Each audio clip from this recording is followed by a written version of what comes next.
Well, if you're just visiting with us today, hope you don't mind. I'm going to sit down. My wife and I have been so hardworking and so much stuff in the last 3 months. It just, those times, and you guys know we did the conference. I was in Chicago all week teaching, and now I'm done. I'm home for the rest of the year.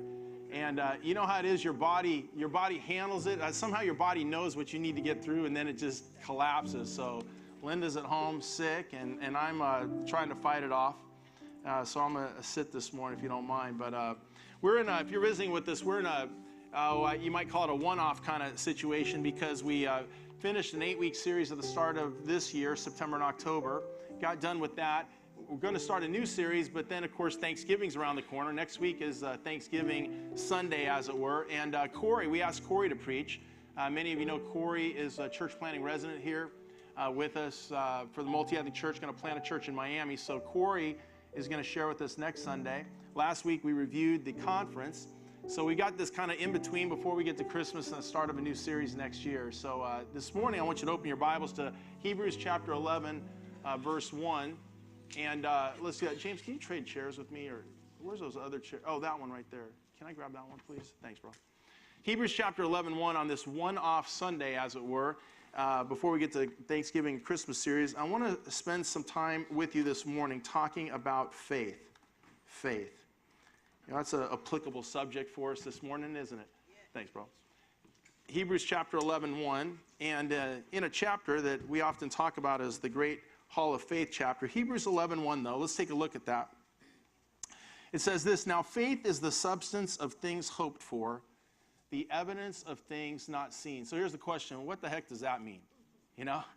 Read that to yourself. What does that really mean? Now faith is the substance of things hoped for, the evidence of things not seen. Some translations talk about the confidence in things not seen, etc. This is in all of the Bible, this is certainly one of, if not the, most familiar quoted passages in regards to defining faith, what faith is. But if you're like me and you've read that through the years, I'm not quite sure exactly what that's saying.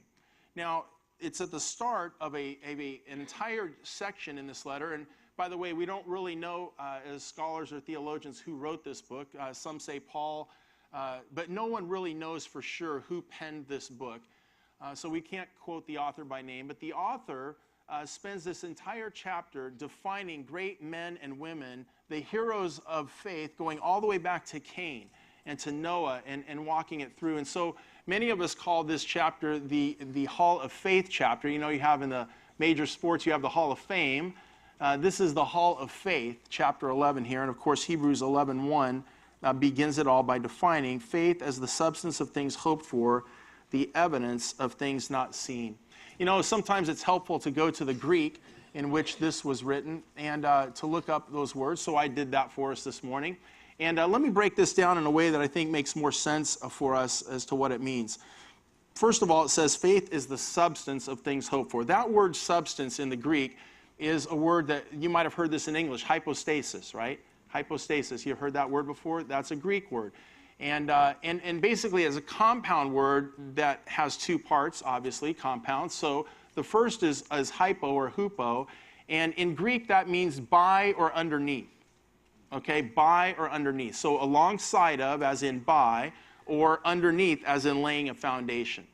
And stasis basically means a concrete, the best way I know to say it is just like that, a foundation. If you've ever built a house, or maybe your house is on a concrete foundation, it's a real live substance. It's something that's real. It's something that's concrete, and it forms a foundation. Hypostasis then means that which is underneath, like a foundation, okay? Or by, right alongside in partnership. But I find it helpful to think about the word under here. Hupo is under. Its faith is the foundation, that which is solid and set and is underneath everything you hope for. Okay. Now I hope for a little beef stroganoff. Yesterday was my birthday. My wife made beef stroganoff. I hope my kids didn't eat it all because I want some after church today. All right. So I am hoping for a little more beef stroganoff when I get home. But I'm not talking about those kinds of hopes, right? I mean, all right, if that doesn't happen, no big deal. I'll eat a peanut butter and jelly sandwich, I suppose, or something. But we're talking about the weighty things of life. The big things of life, your spouse's life, your children, your family, your loved ones, your work and significance, your security, all that we would otherwise look to God for help and hope. And so faith is what is underneath as a foundation. It lies set and concrete.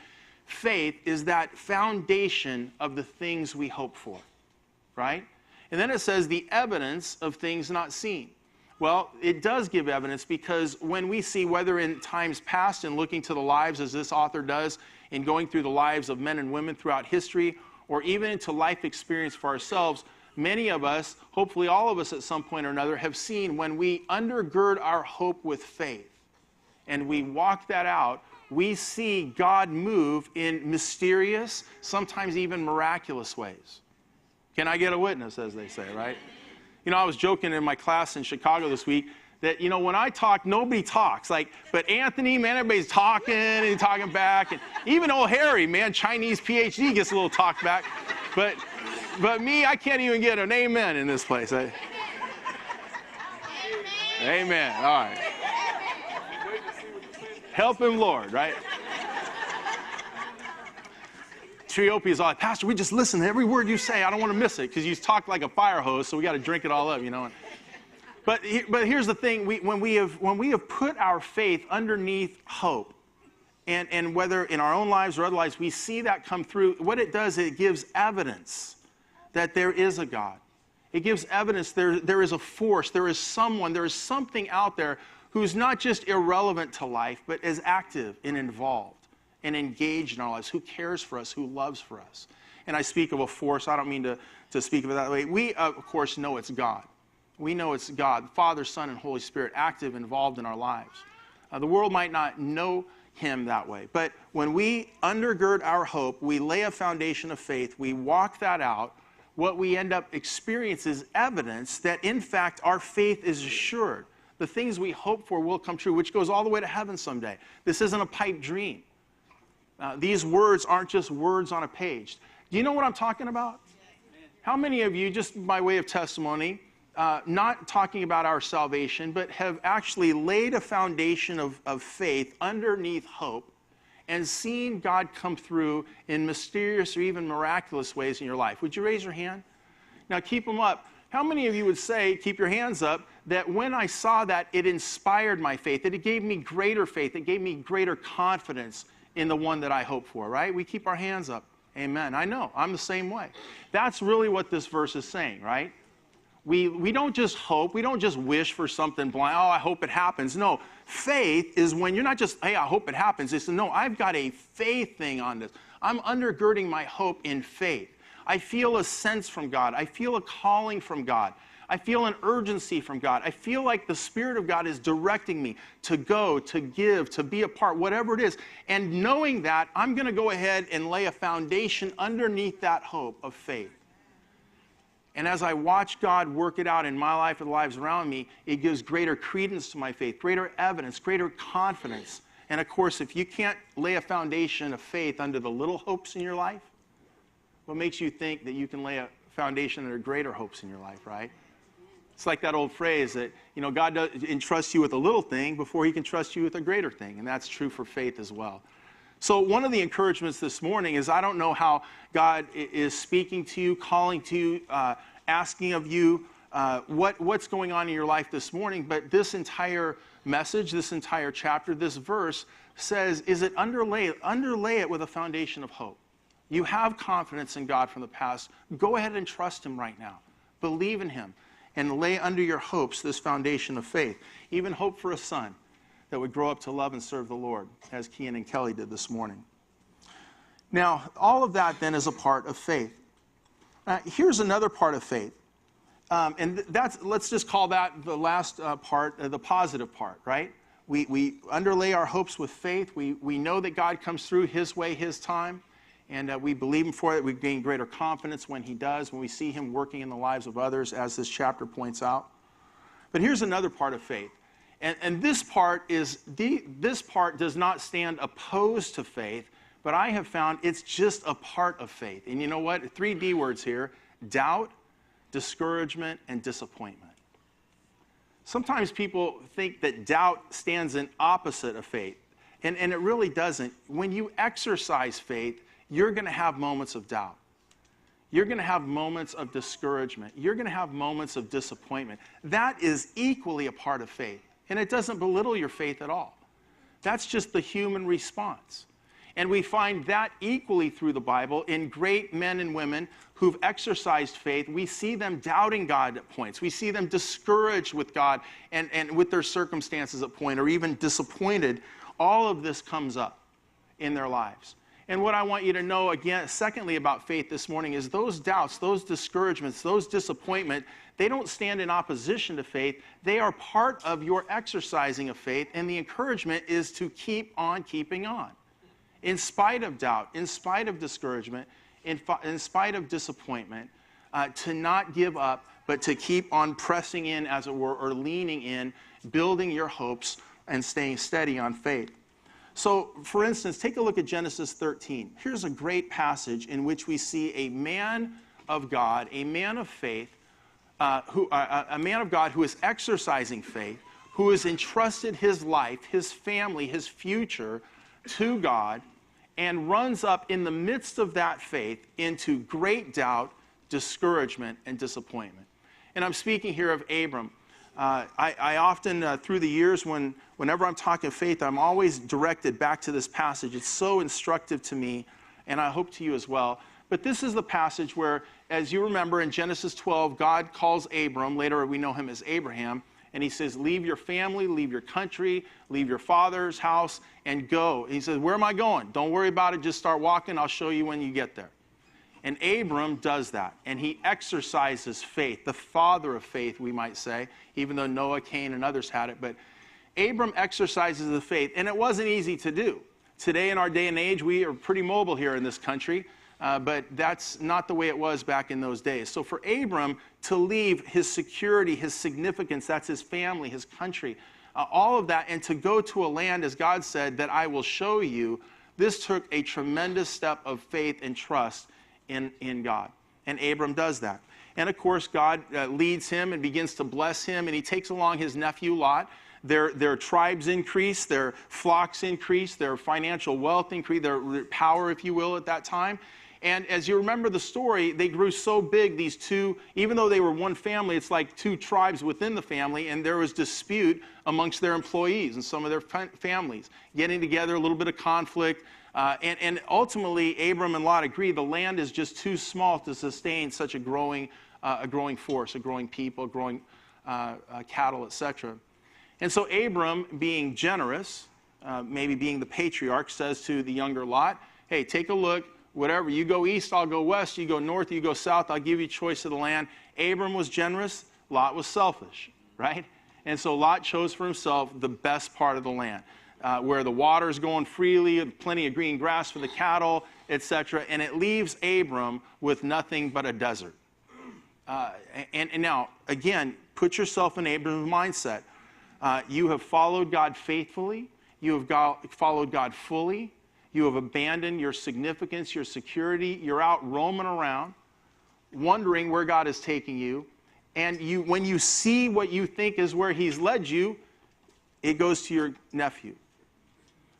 And God and Abram have a little chat. And God takes Abram, the text says in Genesis 13, you get the feeling he goes up on a little hill, a little ridge, whatever. And he begins to talk to Abram. Now, where is Abram at? He's in a place of doubt and discouragement and disappointment, even in the midst of exercising faith. And he hits this wall. You would be too, right? Man, I should have stayed there. What do you got me out here doing this for?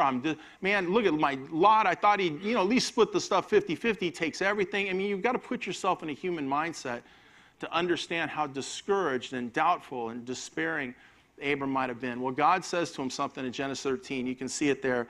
He says, lift up your eyes. Now, let me ask you a question. Why do you have to lift up your eyes? Because you're looking down.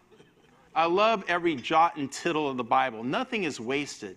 And when we read it quickly and we don't stop to reflect even on something as seemingly meaningless as lift up your eyes, it's instructive to us. Because you don't have to lift up your eyes if you're already looking up and forward.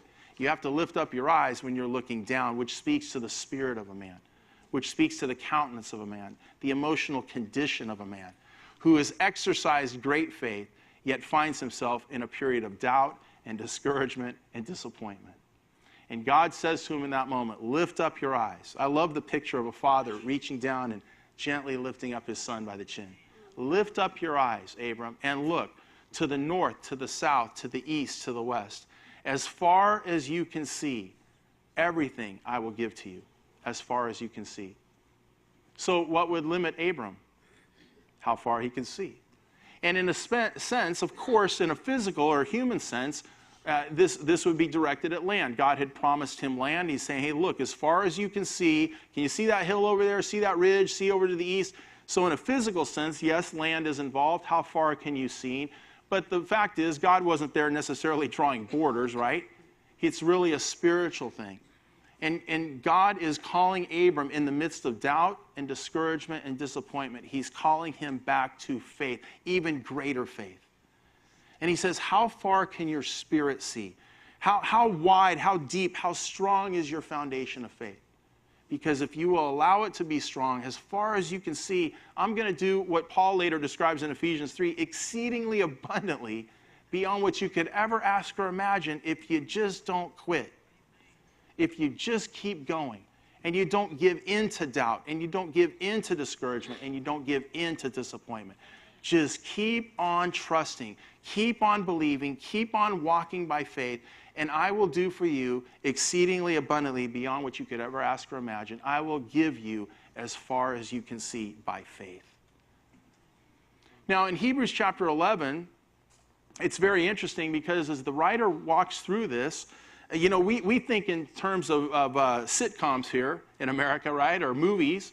Like everything's wrapped up in a 2-hour package or a 30-minute package, right? The start, the theme, the tension, resolve. That's not always the way it is with men and women of God.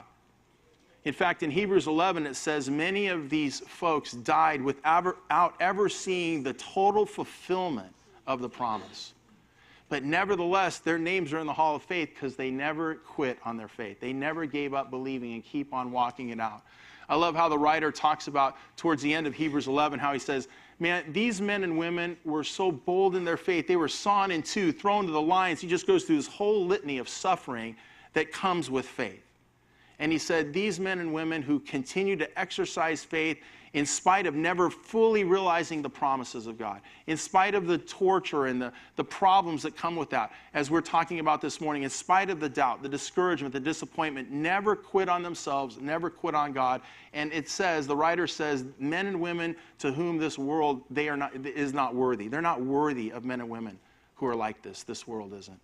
Just great men and women of faith who kept on going, and of course looking for that city, looking for that reward, having evidenced in their life that God will come through, even if we can't see it in the moment, if we don't understand his ways in the time, but we keep on trusting him and believing. Abram, God said to him, how far? Think about Moses. When Moses leaves, first of all, he takes matters into his own hands. God's told him he's going to deliver, kills the guy. He got to run away for 40 years. 40 years. He's out there. So you might say, how long? Discouragement, disappointment, doubt. How long? Then he goes back, leads the people out, and it's another 40 years. How long do I got to wait, God? Man, when you're exercising faith, you probably say that, don't you? We want it today. Go over and get a McDonald's, get your burger right now. Remember the fast food society we're in. Man, these things, they come out through prayer and fasting. Faith takes time. Faith has to be exercised and let God work in his will, in his way, in his time. We have to believe. Abram is looking, how far? Moses, how long? Sarah, how old? I mean, come on, man. I'm like 85 already, man. I mean, but she's got to keep on trusting. And you see Sarah doubting, right? How can an old woman like me give birth? God speaks to Abram. Tell her to keep on going. So see, to God, it doesn't matter how far off that future hope is. It doesn't matter how long you got to wait or how old you are. God is going to do what he wants in his way, in his time. It will be a blessing not only to you but to others if we don't quit believing and exercising faith. If we step off that foundation of faith and take matters into our own hands, we never really see the reward. We don't even have a hope of seeing it because nothing done in the flesh will ever be rewarded by God, only that which is walked out and built upon faith. So equal in faith to all the encouragement that we could give is also this discouragement, this doubt, this disappointment that comes with faith. But that's why I say to you, as I say to myself, as God has told us all, don't quit. What is God asking of you today? What does God want for you today? Where is he asking you to go? Who is he asking you to be? What is he asking you to do? How much is he asking you to give? Whatever the question is, hear the voice of God, lay a foundation of faith under it, right? Because you know you've seen him come through before. We have evidence that he is there and active in our lives. Trust him for this. Walk it out in faith. Push through any doubt, any discouragement, any disappointment. Keep going, and God is a rewarder of those who diligently seek him. Amen. By faith. That's the confidence we have. That's that part of Hebrews 11:1. We can have confidence because our faith is not put in man. Our faith is put in God. Now, with all that in mind, this morning, I wanted to share, and especially many of you are new to this story, and it's been a while, and since we have this one-off Sunday, as it were, I was thinking about faith in relation to some of the events that have recently happened in connection to the building that we purchased back in December. So this is a Kmart. If you're just joining us today, we've been in this Walmart for about 8 years or more, since the summer of 2003. Ironically, month to month, at any moment, we could have been kicked out, but God takes care of his people. And it took us 6 years, but we made a purchase right up the street and bought the old Kmart, 100,000 square feet. So we're moving up in the world soon. We're moving from Walmart to Kmart someday. We're going to cross the river of Colonel Glenn, and we're going to go take possession of that promised land. But before, just in case I forget to say this, how thankful I am to be a part of a patient people. Because many, many pastors, many, many churches, and I mean churches being people, would not have waited this long. They want stuff now. They want it for their kids. Look, I had kids too. I don't want all that stuff for my kids. But in most churches I've been a part of, most churches I'm familiar with, congregations don't wait like this, typically. They go out and make it happen. And they go take loans they probably shouldn't, and they get the church in extreme debt. And they got to do a generosity series about every 4 months, which is just a fancy way of saying we need more money. And we never wanted to be like that here. And, we pay rent, so we don't mind our elders taking a little bit of mortgage, right? Because we got to pay rent. It's smarter to own a building and invest in yourself, right? So something that's reasonable, but not just, throw this church into chaos and debt and have to lay people off and stop doing ministry simply to have a fancy building. So that's always been our take. And I'm so thankful to walk out faith in God with a people who, I can't think of one time in this church anybody's ever come up to me and pushed me. I mean, people are excited, hey, when are we moving and all that, but man, we got to get that building or we're going to lose people. Or we got to get that built, you know what I'm saying? That is so anxious. That is so not built on a foundation of faith. And I'm so thankful for all of you who've walked with me and our elders and been patient on this deal. So all that's to say is that for those of you who don't know the story, the first 5 months of the church, we bounced around. Anywhere we could meet, we tried to find a place every Sunday night. This was back when we had that speedy AOL dial-up, was the internet back then, right? And coming out of an era where having a pager, I thought I was cool because I had a pager, And so people didn't know where we'd meet, and you had to have AOL dial-up to know, so people called us the Stealth Church right away because nobody knew where we were meeting from Sunday to Sunday. Finally, we landed a little place over here, Faith United, and got in there on Sunday nights. 18 months we stayed there. And all the while, we're looking for a place of our own in what is now called the University District in 72204, a place that we felt sure that God had called us. And we tried everything, every building, every property. There was an 18,000 square foot bowling alley on the south side of UALR over here, right on Asher. We just knew that was our building. It didn't work out. I actually had businessmen in the city put $5 million, it was $4 million. They made an offer on the corner of University and Asher, the Blue Roof Shopping Center that now Euler owns. we got a couple businesses in the city. I asked the owner, how much do you want for the bowling alley? He says, well, you can't just buy the bowling alley, you got to buy the whole center. I go, well, how much is the center? He said, $4 million. So we found 2 businessmen in the city to put up $4 million, and then it took 1 year to do the deal, and when it came down, they go, we want 5.5 now. And so we lost that, the whole thing. I mean, we were so discouraged. And we went all over the place, and some of you know the story. My wife, she'd always pass that Kmart, said, that's where this church is going to be someday. We're going to own that Kmart. I was like, are you kidding me, man? There's going to be a car dealership.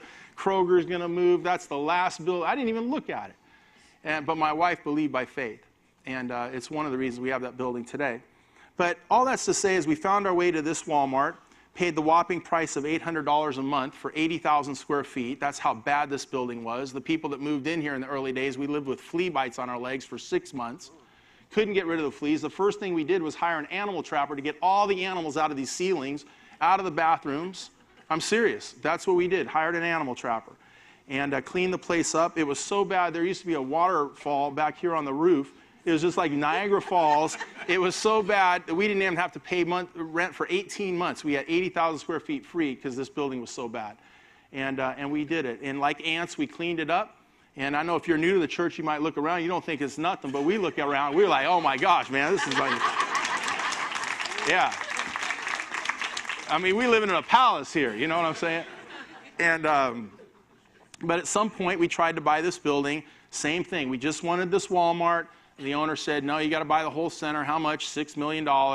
You know, that was over. And eventually, we got the Kmart. So we signed a contract December 2006. Great story. I won't go through it all. Most of you know it. But we signed the contract.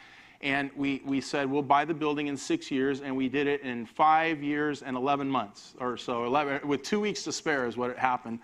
But we bought the building this last December. Now, what you may not know during these last 6 to 7 years is that I wanted to get us in there. I wanted to buy the building and get us in there sooner than later. I mean, of course, I want to get us going because that's why we don't spend money on this building, because it's not really wise to spend too much money on a building you don't own, right? So that's why you got to live with the bathrooms the way they are and leaky this. And I mean, because we really don't want to spend money fixing up a building that we're not going to get to. So we try to weigh all that. And yet you got to have some clean facilities. So I hope you all appreciate it. We try to balance all that to keep things going while we try to plan for the future and not waste money in the present. So, but in these last 6 years, in my quest to get us in there, to see God work somehow, I can't tell you how many businesses I've talked to and had them say no, because here was my thought. What if we could get a business or two to go in with us on the building? This was prior to us owning it. And I thought, well, we could leverage their money, go to the bank, get a loan, and then all of us together kind of take it over and bring it up, right? As opposed to just being on the back of one church.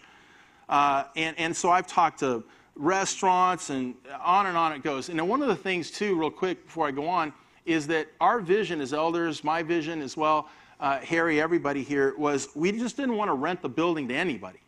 Like, I've had call centers offer to take half the building. I don't want a call center in this community, right? I mean, that's fine. You want to be, not in our building, though.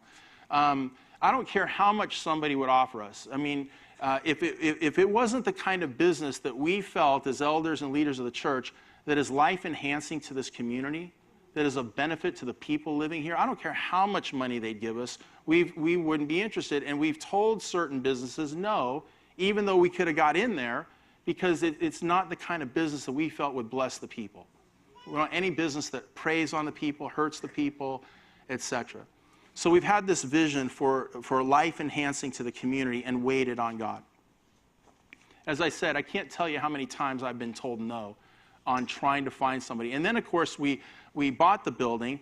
And so since then, now that we actually own it, it's been easier to actually talk to people about this. But again, many, many no's along the way. Can't find anybody interested. I've been with the Arkansas Department of Health. They were going to do it with us, but then the state lawyers found out we didn't own the building, pulled the contract. I mean, on and on I could go. Had so many doors shut. So about maybe 9-10 months ago, I don't remember exactly the day, but you know, we have our church, and then we have Vine and Village, which is our nonprofit, and Vine and Village has a separate board. Harry, myself, we started that board, then we got off it, so I'm not on this board anymore, and I rarely go to a board meeting with Vine and Village. But this one day, and I can't even remember, maybe somebody can remind me, Andy or somebody else, why I was even there. But I went, and the board had added a young woman named Jamie to the board. And she was really vivacious and really excited about being on the board and the community and the work of the church. And I don't even know why I was there that day, but it was her first day, and so everybody's talking. And at some point, I mentioned what our plan was for the future and how we'd like to, find somebody and get in there with us. And she said, well, I know Eric Buckner. He's the owner of 10 Fitness. And I said, really? And stuff like that. So, trying to keep things moving, she connected me to Eric. So John Harris and I went out with Eric and his staff. And my hope is, how cool would it be to have a 10 Fitness right there? Now, I don't know if you know about 10 Fitness, but it's a great, it's a local gym, about 6 stores. They do everything with excellence. Eric is a believer, goes to Pleasant Valley Church of Christ, and is good friends with Jamie. In fact, the whole reason she connected us wasn't so much about the building. It was maybe he'd be good on the Vine Village board, a guy. So John and I went out with them. Paul Kroger, I think, was there, and we sat down. And so we start talking, and I pitched this idea of a partnership in the building. He asked questions about crime. He's a little concerned about that, different things. We walked away. Very nice. But I walked away. I thought, there's probably like a 10% chance he'd ever do something with us. So a few months later, some time goes by. And I just follow up with him, hey, thanks for coming out. I'm kind of like feeling it out a little bit, call him up. And I say, hey, maybe, so he goes, well, I tell you what, let me come down there and take a look at the building. So we go, we spend 2 hours, we hang out.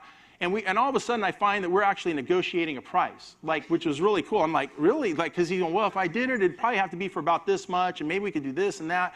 And it was just so easy. It wasn't like negotiating and fighting. It was just like it was conversation. So I called up Harry afterwards. He goes, how'd that meeting go? I said, that was really amazing. I think he's about 40% interested in this building now, So a couple months goes by, maybe 2 months ago. So we've got one of our former students, Isaac Smith, is representing us with Colliers.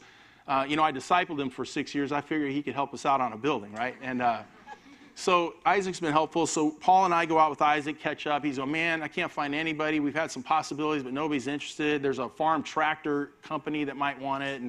And I'm like, oh, man. But then Isaac tells us this, that Isaac finds out that Mike and Monica, who many of you know owns OFS Furniture, who we bought it from, who we rent it to, that they actually bought a building and are moving out at the end of this year. So we find that out in this meeting. Not only that, but I know, our elders know, that we're in a construction phase on our loan. So to make a long story short, next summer, the loan jumps up. So all of a sudden, Paul and I, particularly representing the church in the moment, feel this pressure because we see money going away on the rent side and mortgage being added on this side. And you guys know we're always fighting it out from week to week, right, in the offerings and stuff. So, oh, Lord. So I felt pressure. Desperation leads to innovation in so many cases of our lives, right? So I call up Eric at 10 Fitness afterwards because I'm like, what am I going to do? What can we do?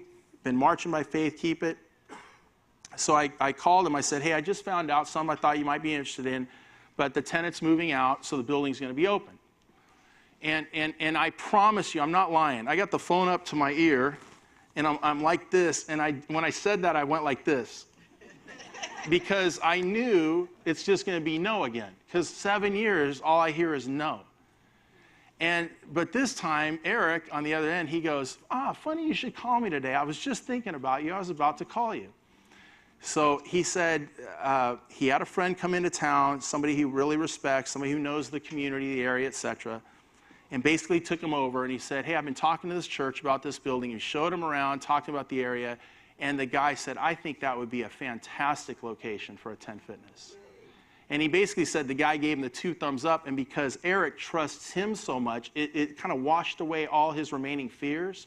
And so he says, I want to do this. Can we sit down and talk about a contract?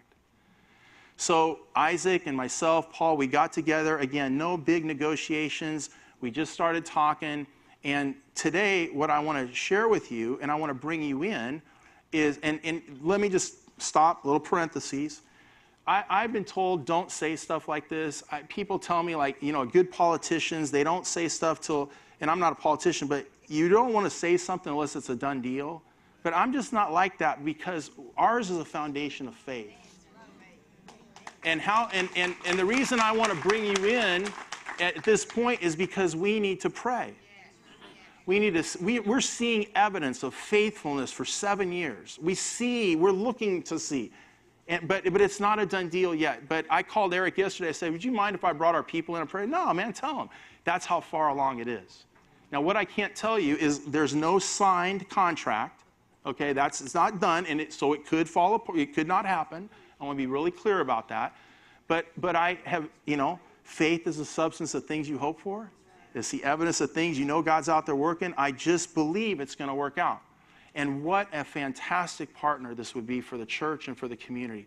So right now, where it's at, it's actually they're just, Isaac, Colliers, and Eric, they're just working on the fine print, just kind of getting the stuff done. Our elders have a general picture, but we're basically got a rough draft contract that's being written and finalized right now.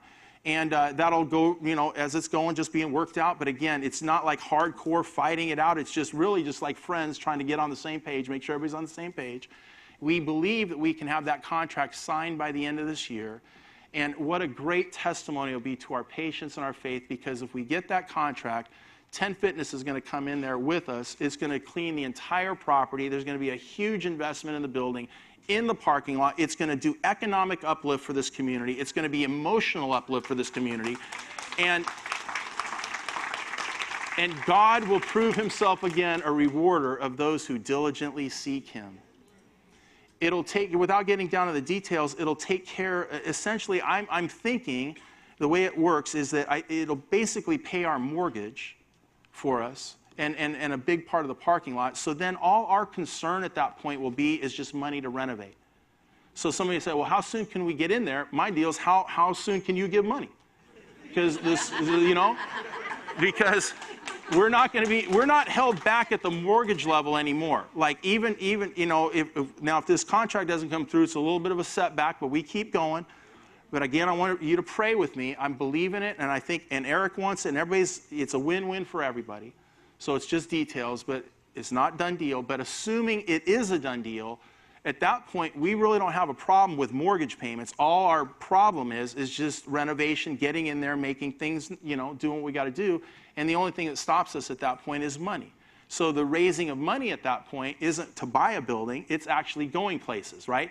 It's putting in children's classrooms, secure bathrooms for our kids so people that aren't a part of our ministry can't get back there. On and on I could go of what that'll do. So that's where we're at. So my announcement, as it were, to you this morning is I wanted to show you that the path of faith this church has paved for 12 years, and specifically for 7, we're getting a little glimpse on the back end. We may actually live to see a promise come through. And we may actually see God do exceedingly abundantly beyond what we could ever ask or think. And to help 10 Fitness, every one of you got to be a 10 Fitness member then, right? All right? So we want to thank them for being a part of it. We're going to just be so involved and so excited.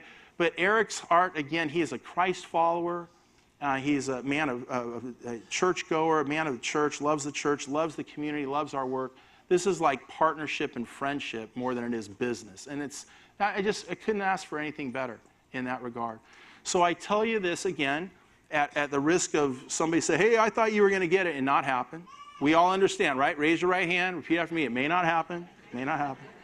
But we're going to trust God and believe, because it very well could happen. And I want us all to be a part of that happening as you pray. And join me and the elders in praying that God will do this exceedingly abundantly beyond what we could ever ask or think, as he seems to be pulling it off with 10 Fitness. This community would be so blessed. There's nothing like it here. And most businesses don't want to come into this community for a variety of reasons. How awesome and how much we would need to thank Eric and a blessing to him that he would do this and put the biggest store they got in their 7 stores right here in 72204. That'd just be amazing. So join me in prayer, if you would, about that. Now, finally, just before we close, one other thing is that, as I mentioned, so in going forward, and even now, without that contract, the concern is for money to get us in the building, not so much to buy. We need the money to renovate. And if you're new to the church, about 3 years ago, we did a campaign or whatever. We said, hey, we all got to pitch in to buy the building. And so we did this 3-year deal, and it's ending here in about 6 weeks at the end of December. So we were hopeful 500,000 or 600,000 would be pledged. It was just over $1 million, which was amazing from our community of faith. And I don't know the exact number, but it's somewhere about 700,000 to 800,000, somewhere in that range is what we've received to date. So right now there's about 200 to 300, 250, somewhere in that range that's outstanding. So the first thing I want to say to y'all, God seems to be moving us forward. If you were a part of that pledge drive a few years ago, we really need all of us to come through on our pledge and finish out and get that money in by the end of December. That'll greatly accelerate what we're trying to do. We've already spent about 70 or 80,000 maybe in the building, just some basic stuff. So we're in process. And I think we've got about maybe 75, 80,000 in the bank, but we don't want to spend it all and wipe it out. So we're waiting on more money to do more renovations. Remember we talked about this? Pay as we go, what? Pray as we go, right? Pray as we go, pay as we go. So the next time right now, humanly speaking, that we foresee having money to actually continue to renovate is January, right after December giving. So I'm asking, obviously, everybody to give generously, particularly those of you who pledged to come through with your pledges. If you never made a pledge, not a part of it, man, jump on board. Give sacrificially over and above tithes and offerings by the end of the year. If we could all strategize and put all our money to this towards the end of the year, we could get a great offering. It greatly advances us on our renovation side, and we're trusting God for that. But the last thing I want to tell you is this, is that 3 years ago when we did this pledge, my wife and I, Linda and I, we pledged $20,000. Okay, now we just didn't pull the thing out of the air. I mean, it's stupid. You can pledge 300,000, but you know what I'm saying? Like, you know. But on the other hand, we felt like, hey, we can give more than 500. We can give 1,000. So we prayed about it. What is that number? What could we give? And so by faith, underrooting our hope to give, right? We laid that hope on a foundation of faith, and we said $20,000. So in the first year, a woman actually gave me a car, didn't need the car. I gave it to the church. Someone bought it for $2,000, and that was $2,000. So in the first year, that's how I was able to give $2,000. Just give this car someone gave me, give it to the church, it gets sold, $2,000. Now I'm at $18,000. So, you know, 2 years has gone by. I haven't given one more penny on that. You know, I have my 4 kids and school bills and life, and you know, and you guys, everybody knows what that's like, right? We all know. But it's always been in my mind and my wife's mind. We got $18,000. How are we going to do that? We've thought about putting on a credit card. We wondered all kinds of ways, but at the end of the day, even this summer, we didn't have $18,000. So I start thinking, well, maybe it's 3, maybe it's 5, maybe we'll just give it in time. I'll never get out of it in my head. I won't let even if I can't do it by December, I'll just keep doing it until it's done. So I'm thinking all these things. Well, in July and August, all of a sudden, my wife, who does interior design, her business just takes off. Like, you know, interior design goes ups and down, particularly with what was it, the financial collapse, or what do they call it, the R word, what is it? Recession, thank you. So, you know, her business goes down. Well, anyway, make a long story short, her business comes roaring back. And that's part of the reason she's so sick. She has worked so hard in the last 3 months. And it's all good because it's all been this tons of business, but like usually it's like one project here, 2, it's like 5 all at the same time. It's all this business. On the other hand, usually, as you know, like I go and I speak, it might be once a month, it might be twice a month places, but since August, I mean, I'm all over this country. I mean, zigzagging back and forth. I've told you some of that stuff. It's been crazy. I think in the month of October, I spoke like 8 times in different places, from the West Coast to East Coast, Chicago to Atlanta, all over the place. Well, I get paid on all that stuff, right? And things come through. Different people pay you different things, but you get honorariums, you go speak, and I just taught this class at Trinity this week. Well, make a long story short, I came home from all my travels on Friday and slept for about 12 hours. I get up and I'm thinking about bills. So I go to the computer, I'm paying my bills, I'm looking at how much we got, how much we owe, where things are at, etc. In the back of my mind, I know I got that $18,000 deal, right? And so this isn't like yay me, praise me, or Linda, any of that stuff. But what I'm saying is that we stepped out in faith. We laid a foundation. We had no idea how it happened. We even doubted at times it would happen. We kind of got discouraged. We're going to have to stretch it out, disappointed. But this morning, my wife and I, here's a check, $18,000, and it's going to the church. And so as the guys come up on the offering, as the guys come up on the offering, I'm putting this $18,000 in this morning, not to say, hey, I'm cool and I'm great. And if you can give 80 cents or 80,000, whatever God tells you to do is fine with me.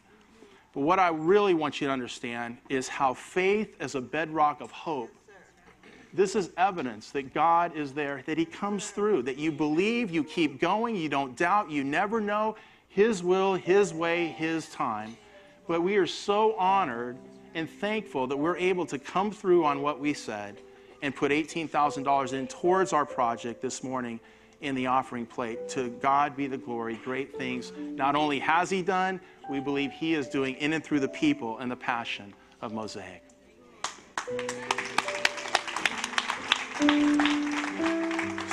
So, Father, as we prepare, Lord, not just to give our money, but as we are trying to give our lives, our passion, our prayers, our pursuit of you and of good for this community and as far beyond as we can see and as you would allow, I pray for my brothers and sisters, they be encouraged this morning, whatever it is, whether it's with money, whether it's with family and children, whether it's with job, whether it's marriage, whatever it is you are calling us to do individually and collectively, let us not give in to doubt, discouragement, or disappointment.